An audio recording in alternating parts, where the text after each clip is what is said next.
In a dark and terrifying room, Yi Jae cries on his knees as he claims he doesn't deserve this because he didn't do anything wrong. A mysterious woman suddenly shoots Yi Jae and throws him off a plane, but even with a hole in his forehead, Yi Jae opens his eyes. This all started 7 years ago. Yi Jae is on his way to an interview at a very prestigious company when suddenly a man runs through a busy road and gets hit by a car. Yi Jae checks on the guy, but he dies as he clutches onto Yi Jae's arm, leaving him very shaken. Later during the interview, Yi Jae is still going through his trauma and he can't answer anything properly, so he doesn't get the job. Having failed to secure a job, Yi Jae graduates with a big student debt, so he has to start getting menial jobs like delivery guy and waiter. His family can't help him because his father is dead and his mother is a janitor that already sacrificed a lot to give him a good education. Yi Jae never stops sending resumes to various companies, but he repeatedly fails to get a full-time job. After 7 years of working part-time jobs, Yi Jae finally gets an interview at the big company again. Interviewer Tae-yu is impressed by the resume, and Yi Jae leaves the meeting with high hopes. However, he soon gets a call from a friend, who informs him that all the money they invested in another friend's deal is gone because the guy disappeared. Yi Jae rushes to his friend's apartment and starts pounding on the door, but nobody answers. Since those were all his savings, Yi Jae gets furious and starts hitting the door with a fire extinguisher until he falls to his knees as he has a breakdown. Moments later he ends up in the police station for destruction of property, so Yi Jae asks the cops to arrest his friend. However, they can't do anything because investing in a business that failed isn't illegal. In the evening Yi Jae goes to see his girlfriend Jisoo, who comes out of a car with a guy that gives her flowers. Once the man is gone, Yi Jae approaches her, who immediately smells that he's been drinking. She mentions that he hasn't been able to get much work this month and gives him an envelope, but he thinks of it as charity and realizes he's been nothing but a burden. Thinking their relationship won't go anywhere, Yi Jae breaks up with her. Moments later Yi Jae goes to his apartment, only to discover that the landlord has kicked him out and he's keeping the deposit to make up for overdue rent. All of Yi Jae's things have been left outside under the rain, so he has to move as much stuff as possible to protect it. Sadly, there isn't much room, and when morning comes, he's lost many of his things.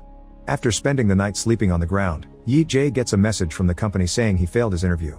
After having another breakdown, Yi Jae decides he's had enough and self-deletes in the middle of the city, ignoring the call from his mother.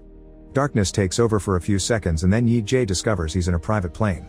When he looks at his reflection, he freaks out because his face has changed, and at that moment he notices the mysterious lady sitting nearby. She has his goodbye letter in her hands, but she magically burns it before taking off her shades, revealing bright red eyes. Suddenly Yi Jae is transported to the terrifying room with a tall tower in the middle of a red sea and demons trying to climb up. The lady reveals she's Death and she's brought him here to punish him because he made a mockery of her. She grabs him by the neck and throws him off the edge, so the monsters try to grab him as he falls. There are lots of creatures waiting for him in the water, but when he crashes, he wakes up in the plane with the other face again. Death is there too and explains that she'll make Yi Jae die 12 more times as a punishment. His soul will enter the bodies of 12 people facing imminent death, and he'll die regardless of where he ends up. However, if he manages to evade a death, he'll be allowed to keep that life. Yi Jae doesn't care about those deaths because he wants to end it all, but after Death disappears, the plane enters a raging storm. Unconsciously panicking, Yi Jae puts on the life jacket and fastens his seat belt while the flight attendant comes to tell him that it's just some turbulence. After a few minutes of shaking, the plane stabilizes and the attendant lets Yi Jae alone. Still confused, Yi Jae starts looking around and realizes he's in the body of a very rich person. Suddenly a glowing pebble enters his mind, informing him of the details of the person he's possessing. This guy is the CEO of the important company Yi Jae applied to, and he's been rich his whole life. Tae-yu is his older brother and they competed since they were kids over everything, including who would lead the company. All his hard work allowed him to win his father's approval and eventually he was chosen to become the new CEO. Yi Jae is very pleased by this lifestyle and decides he wants to keep it, but at that moment an engine blows up. The plane starts going down at great speed and Yi Jae has to dodge all the sliding furniture before going back to his seat to fasten the seat belt. The pilot tries to control the plane to no avail and the fire spreads, creating a hole in the side of the plane that sucks out the pilot and the flight attendant. Yi Jae can only watch as an explosion makes the whole plane catch on fire and he's soon burned to death.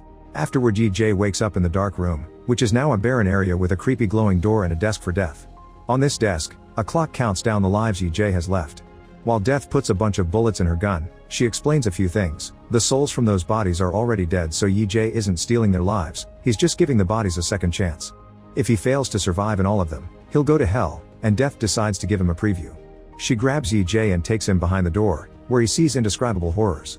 When Death takes him out, Yi Jae has his breakdown, returning to the beginning.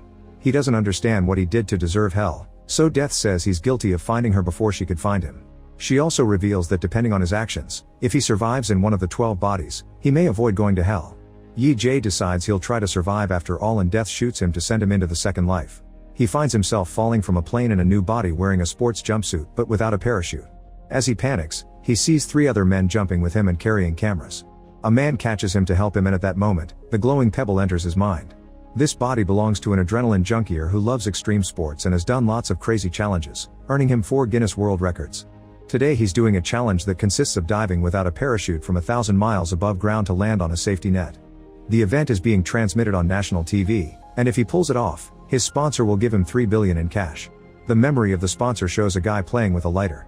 The idea of such money makes Yi Jae want to complete the challenge, so he pushes the helper away and begins falling at great speed. The body lost the original soul but kept the abilities, so Yi Jae is feeling confident and even excited. When he finally reaches his destination, he misses the net and lands on the ground, instantly dying. Yi Jae appears in the dark room again, saying it's not fair to be considered a sinner because he didn't hurt anyone when he self-deleted. Death calls him selfish because he can't tell he did hurt people and shoots him to send him into the third life. Soon he wakes up in the body of a teenager at a school and notices a classmate laughing at the video of the death of the parachute guy. This tells Yi Jae that all these lives belong to the same reality. He considers hitting him for it, but at that moment the glowing pebble reaches his mind. This teenager lost his father at the age of 5 and was raised by a single mother, who works hard to pay for his needs. The boy wanted to make her proud, but he hated coming to school because Jinsang and his friends kept harassing him with violence, robbery, or stupid pranks like throwing milk on him while recording him. However, he never told his mother this not to worry her.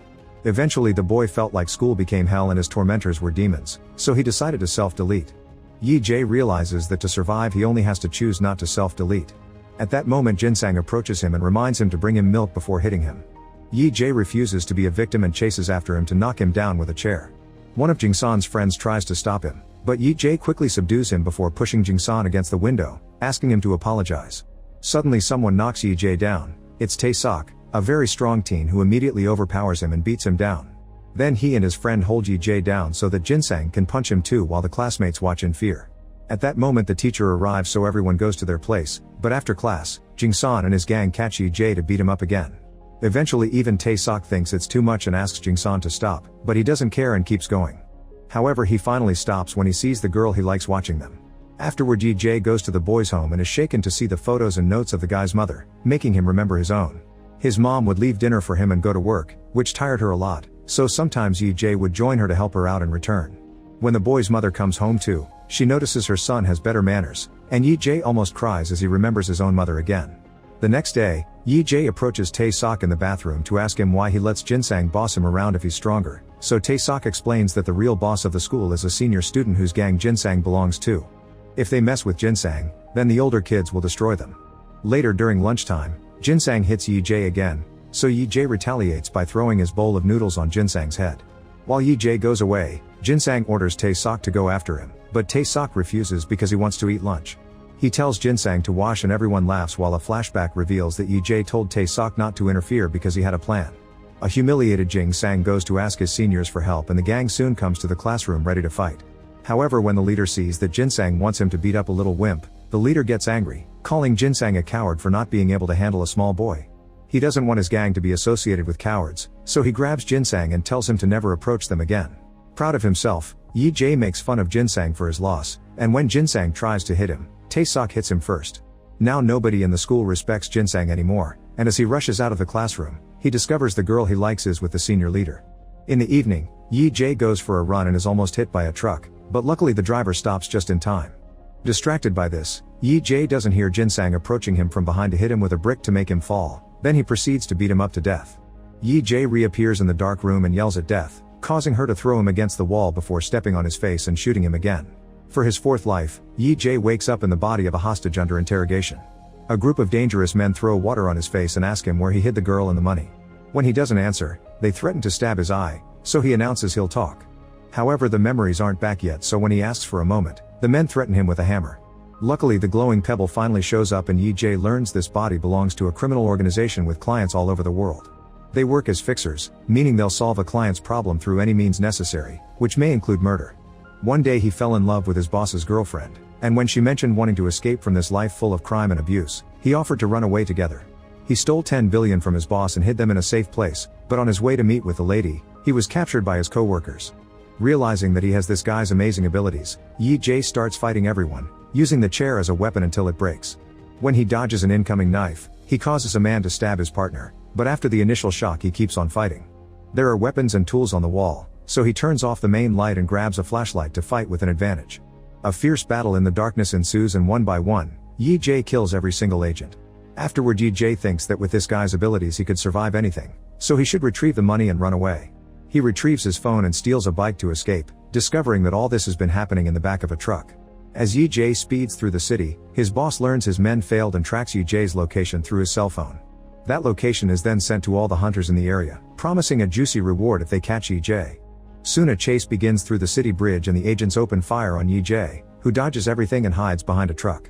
Once he manages to appear behind the agents' cars, he uses the bike to disarm a guy, then he starts driving like crazy. The other hunter misses his shots and hits cars instead, causing lots of crashes. The truck that captured him also shows up and tries to block the bridge, but the cars crash against it and cause an explosion that Yi Jae simply jumps over. After leaving the bridge, a bunch of bikes and a police car start chasing him too. When he's about to reach a dangerous avenue, Yi Jae speeds up and causes a bunch of vehicles to crash, blocking the way for the cop and a few bikes. There are still a few bikers following him and more enemy cars blocking the streets, so Yi Jae enters a mall and speeds up until he's in the center surrounded by enemies. At that moment he notices an elevator, so he goes inside and closes the door right before another bike could hit him. When he reaches the roof, he makes a big jump and lands in a party pool, where his phone stops working. Now the enemy can't track him anymore. Then Yi Jae goes to meet with the woman at the pier. She immediately hugs him and Yi Jae senses how much the guy loved her. Yi Jae tells her where the money is so they can head there, only to be suddenly shot by her, revealing this was her plan all along. Once again Yi Jae wakes up in the dark room, finding Death laughing at him. However he isn't bothered because he didn't give the woman the exact location of the money, so he plans to retrieve it during his next life. When Death shoots him, Yi Jae's fifth life starts in juvie.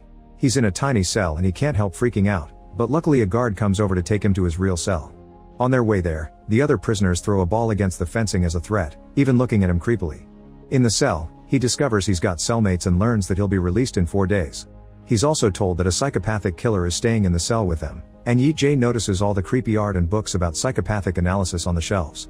At that moment the psychopathic murderer is brought back and Yi Jae is shocked to see it's Jinsang. Remembering his previous death, Yi Jae begins beating him up, but the other prisoners immediately pull him away. At that moment the glowing pebble finally comes to his mind and Yi Jae learns this body belongs to an MMA fighter. The guy's family was in some trouble with a gang and needed money quickly, so he accepted a deal. He took the fall for a hit and run and would get rewarded with 200 million after the trial. Since he was 18 he was still a minor in Korea, so the plan was to quickly be released on probation.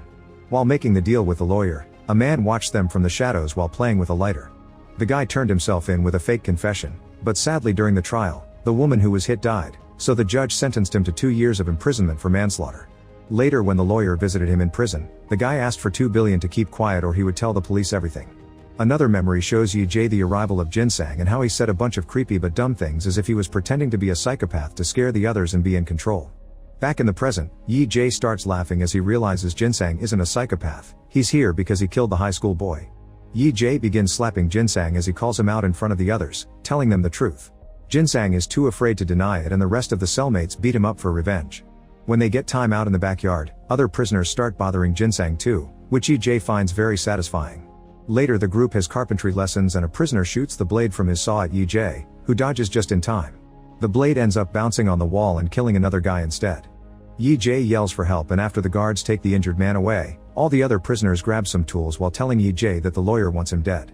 Ji Young immediately rushes out in fear before a fight ensues, and Yi Jae gets to enjoy the body's amazing MMA fighting skills. With quick and precise strikes, he fights all the prisoners at the same time, knocking them down one by one with a combination of punching, kicking, and using any object in the room. At that moment Ji Young comes back with a crowbar and Yi Jae realizes he wanted to help, so he decides to befriend him. That night, Yi Jae finds Jinsang in the washroom sharpening a tool to kill him. After punching him, Yi Jae considers killing him first, but that would get him more jail time. Instead he decides to traumatize Jinsang by saying he sees the ghost of the dead schoolboy, sharing details of his previous life that only he would know. When he says the ghost will haunt him forever, Jinsang ends up wetting his pants in fear. Eventually the day of Yi Jae's release finally arrives and before leaving, he gives Jinsang some milk, saying it was sent by the ghost. Outside the lawyer is waiting for him with the money but Yi Jae turns it down, telling him he wants to live a clean life from now on. Sometime later, he makes it to the pier and finds the money he hid in the other life, unaware someone is following him. Now he's ready to start a new life, so he rents a room and takes a nap. He wakes up when he feels his mother touching his face, but it turns out to be just a dream. At that moment his phone rings with a call from the mom of this body, so a crying Yi-jae accepts to visit her soon. Later at the station, Yi-jae separates the money into 2 bags and puts one away in a locker, which will be confiscated if he doesn't return after 4 days. When he arrives at his hometown, Yi-jae gets attacked from behind and stabbed by an old man who turns out to be the father of the victim of the hit and run. He had been furious that the killer could get away with just 2 years because of his age, so he came looking for revenge. Yi-jae apologizes and tells him he didn't do it, but at that moment they hear footsteps and the man runs away. Suddenly Ji-young shows up and runs to help him, only to suddenly take out a knife too. The day of the fight, he'd actually gone out to look for a weapon to kill Yi-jae for the lawyer's reward, but when he came back it was already over, so he pretended to be a nice guy. Yi-jae tries to buy him off, but Ji-young doesn't believe he has money and proceeds to stab him multiple times. Soon Yi-jae dies while the phone rings with a call from the mom. Once again, Yi-jae wakes up in the dark room and only exchanges a few words with death before he gets shot again. To his horror, he discovers his 6th life begins as a baby. He starts crying in the middle of a restaurant, so the mother apologizes to everyone and takes him to her car. There she shows her true face, angrily throwing a tantrum and yelling at the baby for being an annoyance.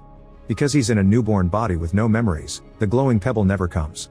The mother takes the baby to her home and carelessly throws him on the couch, where he's gently picked up by the father. Yi-jae thinks the man may be nicer, but soon he shows his true face too. He brings over expired food and when Yi-jae refuses to eat it, he starts yelling and insulting him too. At that moment a cop arrives with a social worker, who has received a report about a potential case of abuse. They come inside and try to check on the baby's body, but the father interrupts them to show them his business card, proving he's also a social worker for child welfare. The duo apologizes for the misunderstanding and leaves, so now the mother is furious and drops the baby on the floor to then kill him with a pillow. When he appears in the dark room, Death explains that sometimes not even babies get a chance, so Yi-jae shouldn't take life for granted. Then she shoots him. Yi-jae's 7th life starts outside the train station, and using the phone in his pocket he notices his locker is about to expire. He rushes into the station as he bumps into a bunch of people and makes it to the lockers right before the employees open them. After retrieving his money, Yi-jae sees his reflection and discovers his new face is in advertisements around the station. The glowing pebble reaches his mind and he learns he's in the body of a model who was popular since high school. A modeling career came easy thanks to his looks and now he has lots of money because of it.